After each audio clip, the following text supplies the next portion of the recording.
আমি প্রথমত যে কোনো রকম অংশীজনদের মতামতকে সম্মান করি।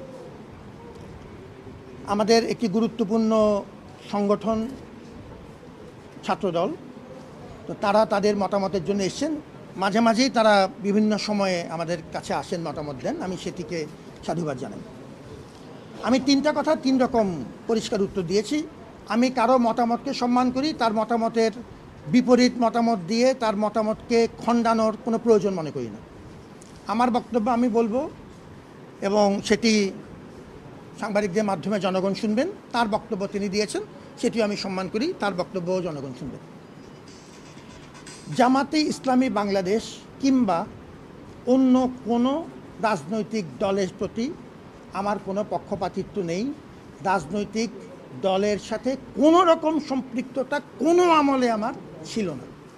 এই কথাটি আমি এর আগে একবার দুবার বলেছি, এবারও পরিষ্কারভাবে বললাম।